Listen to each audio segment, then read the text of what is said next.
So I want to talk about my latest project, which is a history of the Wilmington Ten. The Wilmington Ten was a monumental case of political repression from the 1970s. It was similar to other instances of egregious injustices of the time, such as the murder of Chicago Black Panther Party leader Fred Hampton by the Chicago police with the assistance of the Federal Bureau of Investigation. It was similar to the legal frame-up of Angela Davis, and it was similar to the Attica Prison Rebellion, about which there is a very fine new book by Heather Ann Thompson. I think if I had paused now to reflect on it a bit more, I would be able to offer you several other examples of these types of injustices. In the case of the Wilmington Ten, the full force of the legal system hammered 9 young black men in their teens or early 20s and a white woman in her 30s for their part in protests over the desegregation of public schools in Wilmington, North Carolina. The actions of elected officials, police, prosecutors, and judges throughout the Wilmington Ten's ordeals was callous and corrupt even by today's standards of prosecutorial misconduct. And if I'm thinking about North Carolina, I could tick off 3 or 4 or 5 without much thought. I don't know that much about Georgia, but I'm sure with the collective wisdom of you all here, you'd be able to tick off several. What the Wilmington Ten did was raise the bar on prosecutorial and judicial misconduct. So part of what I want to do today is to rehearse the Wilmington Ten events and their frame-up. But it's also important to understand how the movement to free the Wilmington Ten developed and helped to define a new phase in African American politics, in which an increasingly varied movement coordinated its efforts under the leadership of a vital, radical left, and I'll spend some time outlining that as well. As will become evident, I think, in a moment, the name the Wilmington Ten is in many ways a misnomer. Not only did these 10 persons not conspire to do anything, they also did not know one another or hang out together. They were caught up on a repressive machinery operated by the authorities to suppress an expansive social movement, and in particular, to place one person on the sidelines, that person being Ben Chavis. So while I'll be talking about the Wilmington Ten as a corporate entity, as it were, because that is how the events are remembered in history, it is important that we understand that they were also 10 individuals, and I want you to know their names. They're Ben Chavis, Reginald Epps, Jerry Jacobs, James McCoy, Wayne Moore, Marvin Patrick, Ann Shepard, Connie Tindall, Willie Earl Vereen, and Joe Wright. The immediate event that led to the Wilmington Ten events was a boycott of Wilmington's recently desegregated schools in the first week of February of 1971 by black students who objected to their mistreatment by school officials, by the police who came onto the campuses to stop fights, and white adult thugs who came to the schools to harass black students. They also protested their exclusion from a variety of extracurricular activities, such as cheerleading, the sports teams, student council, honor societies, things like that.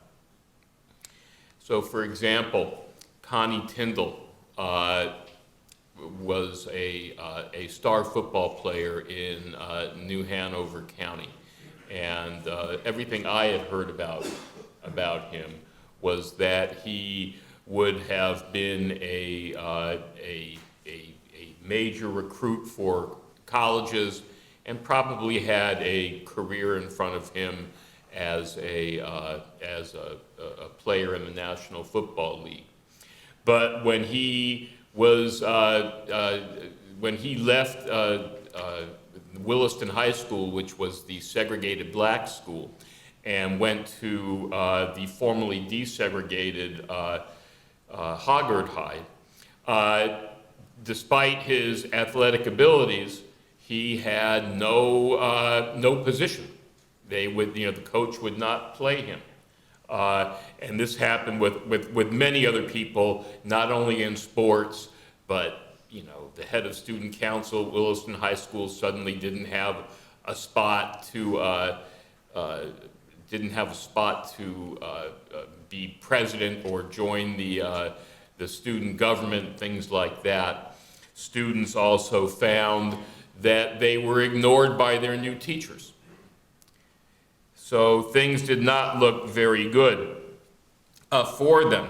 And the high school students, over the time of a year or more, had decided that they had had enough, and they began a boycott. The high school students issued a list of demands and established a boycott headquarters at Gregory Congregational Church, which is affiliated with the United Church of Christ. And Gregory Congregational Church itself was interesting.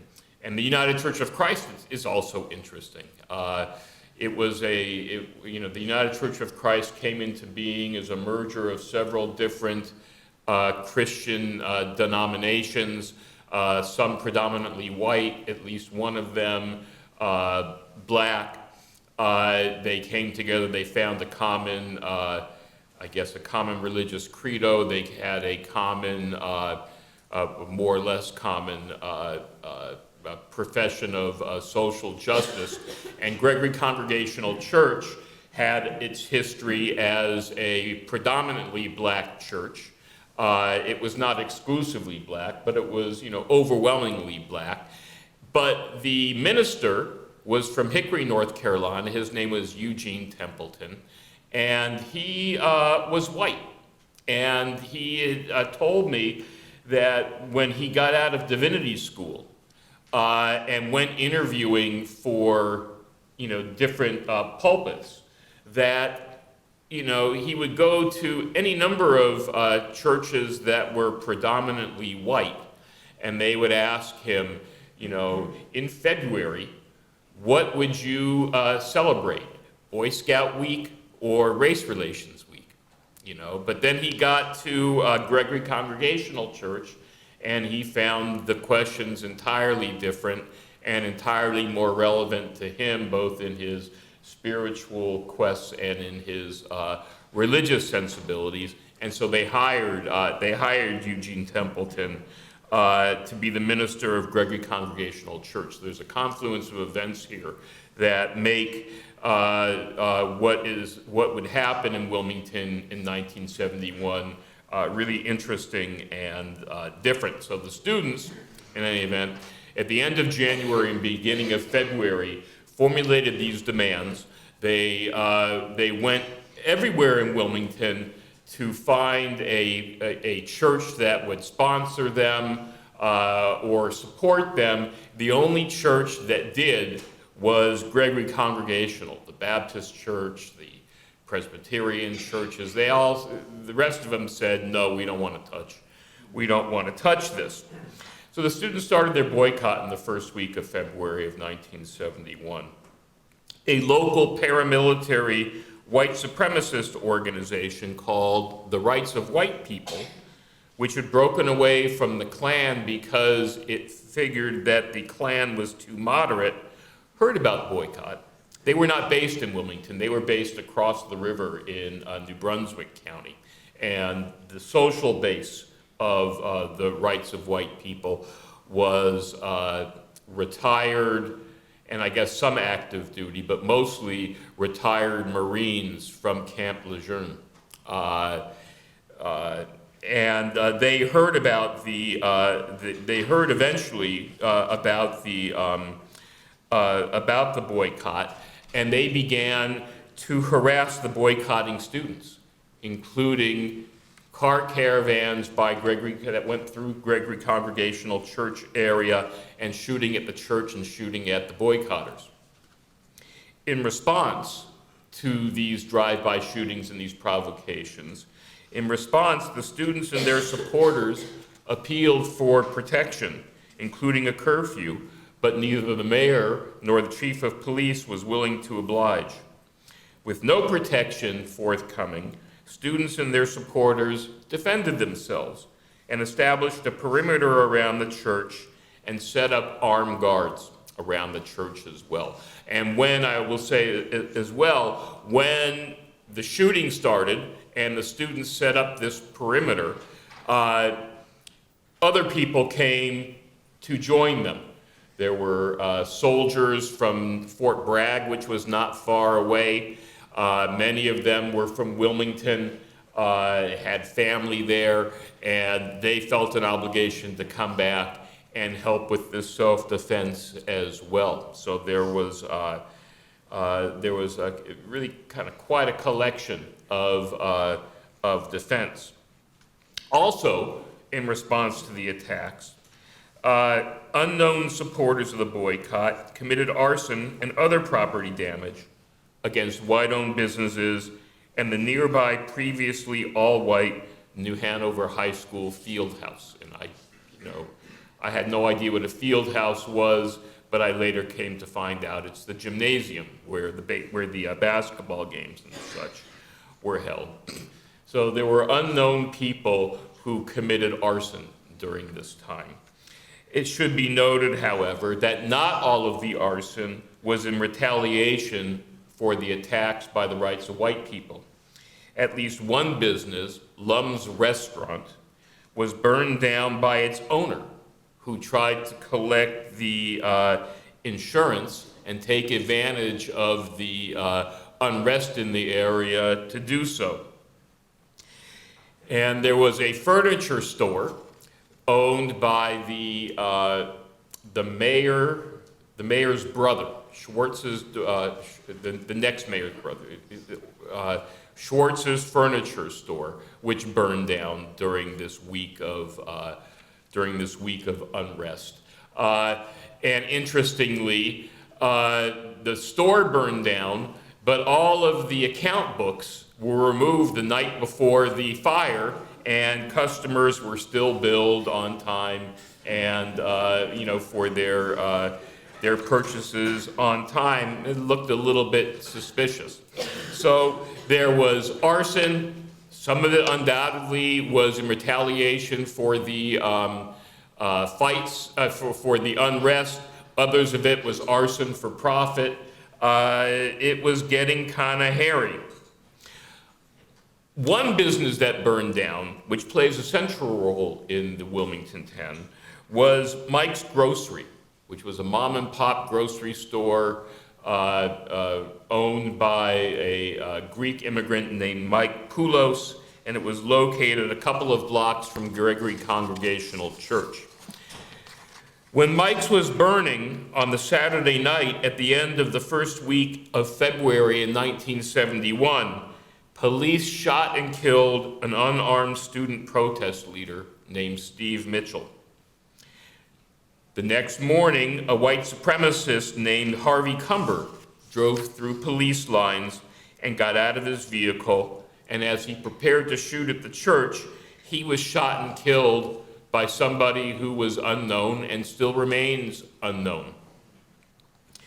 With Harvey Cumber's death, the mayor and the police chief took action. Now things were not controlled when a white man was killed, and a curfew was established. And city authorities urged the governor to send in the National Guard and the State Highway Patrol to take control of Wilmington. The Guard raided the boycott headquarters, and with its superior firepower, a sullen calm was imposed on the city. The boycott was suppressed, but the students' demands were not met. 1 year later, in March of 1972, state and local officials, still smarting from the rebellion and determined to make someone pay for it, arrested 17 persons on charges related to the burning of Mike's and the murder of Harvey Cumber.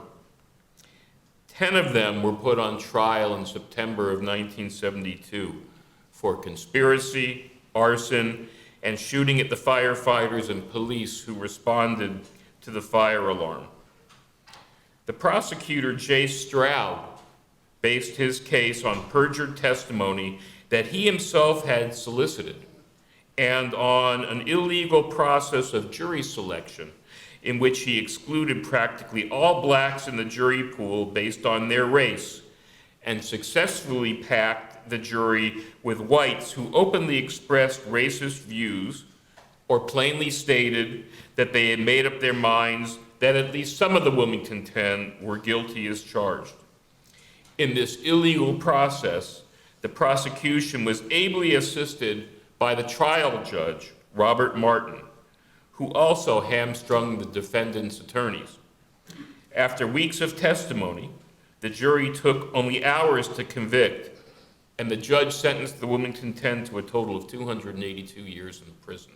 Let me just show you what I mean by the jury selection here. So how am I going to do this? Here we go. These are notes. Can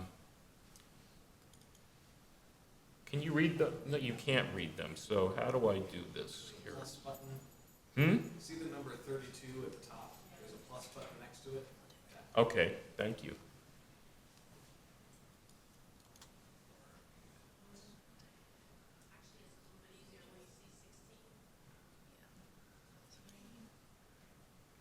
Okay, great. There we go. So here are the prosecutor's notes from the jury selection. They were discovered just a few years ago. In 1977, the Carter administration convened a grand jury to look into issues, irregular issues related to the trial of the Wilmington Ten, and it did this under the pressure of a mass movement. And the prosecutor was ordered to turn over all his records. I found all the records, but these were not in there. These were squirreled away somewhere else, and they were found really by accident about 3 or 4 years ago. And these are the prosecutor's notes, so you can read up here. Stay away from black men. Apparently, African Americans from Rocky Point and Maple Hill were not controllable, but those from Burgaw were. So you can put them on here. And you can go down, these are the jurors' numbers and some of their names. Pridgeon, he's good because he's from the KKK probably. And, juror number 6 is okay. He's from the KKK, quite likely. Then you go down here, where did it go? These people to leave off, if you notice here, the B next to many of the names, they're black jurors. So he wants them all taken off. There's one guy here, where did he go? Yes, number 11, Graham. He's black, but you could leave him on because he's sensible and he's an Uncle Tom type. So these are the prosecutor's notes, and it goes on. After a while, I guess he got tired of writing the jurors' names and just used their numbers. But good, held up well. He's prejudiced. This person here, number 38, was probably, I don't know what to make of that, really, quite what to make of that. He's racially indeterminate from looking at him. And he's in the Klan if he's white. I don't know what if he is, maybe he's Dave Chappelle and he's like the black white supremacist. I don't know. Anyway, you can see these are things that the prosecutor was doing. And you come over here, here's the form that they used. It's a pretty traditional form.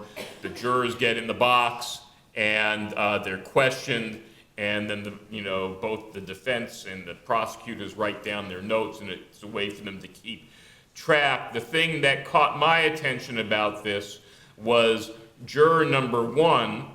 He wanted off, no, impression no. Why? Because she talked about Ben Chavis and called him Reverend, as opposed to calling him Ben. Mr. certainly would have been out, but using a proper title or an honorific was such that it would disqualify you. Juror number 2, Hunneville was one of the defense attorneys. He wanted to take this person off, and his impression, Jay Stroud, the prosecutor's impression, was yes. So you see, there's all these shenanigans that that the prosecutor was doing, which were blatantly illegal. If you are interested in the pictures of this, I see a lot of people snapping pictures. They are in the book, so you can get the book, and you'll have a high quality picture. Anyway, so this is what the prosecutor This is what the prosecutor was doing, and he was ably assisted by the judge. So I would just say one more thing about this before I move on. It seemed to me that the heart of this trial was the prosecution won this trial in jury selection. And the prosecution won it because it had the assist of the judge. The defendant's attorneys challenged many of the jurors for cause. Somebody says, I think they're guilty. They'd have to prove their innocence. Well, we know it's innocent until proven guilty. The defense would say, we want this person excused for cause, and the judge would not allow it. Or the judge would question the juror and say things like, in fact, there was one juror in particular which was typical of this. The judge questioned the juror and said, can you put aside all of your preconceptions and just listen to my instructions and just listen to the evidence presented? And the juror said, no, I believe they're guilty. And the judge said, so you're going to ignore my command? And the person said, yes, I think they're guilty. And this went back and forth, for several pages in the trial record. It probably went on for several minutes, until finally the judge browbeat the juror into saying, yes, I suppose I can put aside my preconceptions and listen to the evidence and listen to your commands. And then the judge said, okay, you can be on the jury, and overruled the defendant's objections there. And pretty soon, the jury pool, the defendant's challenges were exhausted, and they had a jury that was stacked with all these other people, the Klan and the people who had already made up their minds. And the judge was a major part of this. The judge was acting like another prosecutor there. So the trial goes on. The only evidence that is presented that links the defendants to any crime was testimony that was manufactured by a witness. And I can talk about Alan Hall during the questions and answers. He was the witness who perjured himself. And they're convicted and sentenced to 282 years in prison, total. And this might have been the end of the story. And I think for many people at this time, that was the end of the story. People who were convicted of alleged crimes arising from political protest often went to jail and served their time, and people didn't remember them.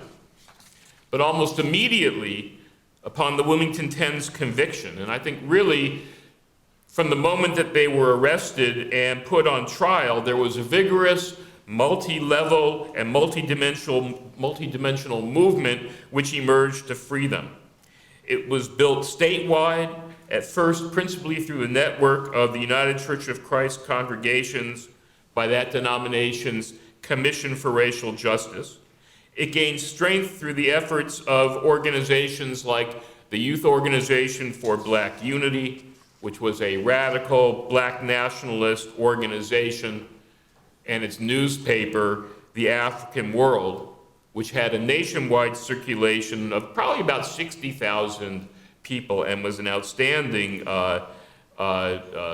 weekly newspaper of its day. And many of these people in the Youth Organization for Black Unity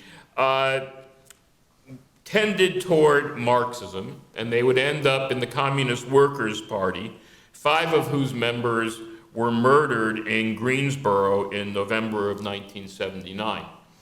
Another group that was part of this nationwide movement was the National Alliance Against Racist and Political Repression, which was closely aligned with the Communist Party and had ties with labor unions and forward-looking public officials across the United States. And finally, there was the National Wilmington Ten Defense Committee, which was headquartered in Washington, and that was able to draw in a variety of congressional staffers, and ultimately was able to interest Amnesty International to take up the issue and label the Wilmington Ten prisoners of conscience. What I want to emphasize here is that this was a massive and left-led movement that was international in scope. The Youth Organization for Black Unity, the Commission for Racial Justice, the National Alliance Against Racist and Political Repression, all of them had well-developed critiques of American society and capitalism, and the damage they did to African Americans and other racial and national minorities. They looked upon the case of the Wilmington Ten not as an aberrant miscarriage of justice, but as a typical, though maybe extreme example of the way the system worked and the way the system was designed to work. They worked hard to link the issue of the Wilmington Ten with all manner of local issues facing communities in North Carolina and around the nation, showing connections between this particular injustice and an educational system that failed African Americans, the police forces that regularly traded in brutality, a criminal justice system that was bent on mass incarceration, an employer class set on exploiting workers more intensely by denying them protection of a labor union, and a U.S. foreign policy that supported apartheid and colonialism in Southern Africa. They also engaged in showing the links between what happened to the Wilmington Ten and environmental degradation. They showed the links between what happened to the Wilmington Ten and the funding cuts that were being faced by historically black colleges and universities in the state of North Carolina. They did all manner of these types of things. And they were effective.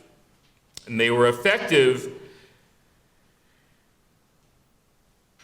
because they were able to draw in thousands of people both to demonstrate, and they were effective because they engaged in political education, what used to be called consciousness raising, and they did this in community centers, they did it in churches, they did it in workplaces, they did it in houses of worship, and they brought into the fold all manner of people, students, workers, people who were unemployed. They were able to bring in politicians and aspiring politicians and prominent public opinion makers. They finally compelled the President of the United States, Jimmy Carter, to become involved. And the movement's pressure eventually forced the Fourth Circuit of the United States Court of Appeals to overturn their convictions, not on a technicality, as many people claimed at the time, and many people continue to claim today, but because of substantial prosecutorial and judicial misconduct that resulted in a frame-up. I want to emphasize that once the convictions were overturned, the immediate story that came out was the prosecutor had framed guilty people, and the appellate courts said no, the prosecutor didn't frame innocent people. The prosecutor engaged in egregious misconduct. So, for example, here, I'll give you just one example. The fellow who was responsible for the perjured testimony, the guy who got up on the stand and said, the Wilmington Ten did it, I saw them do it, I was there when they did it, in exchange for his testimony, he was allowed to live, he was already in prison, right? So he was convicted of crimes. They allowed him, while he was preparing his testimony and when he went to testify, they allowed him to live in a beach house in North Carolina. They allowed him to drink alcohol. They allowed him to go fishing. They brought his girlfriend from Asheville, which is way on the other side of the state, to visit him and allowed conjugal visits. They allowed him to go home and visit his mother. And they reduced his sentence that he was serving time for. None of this was revealed to the defense.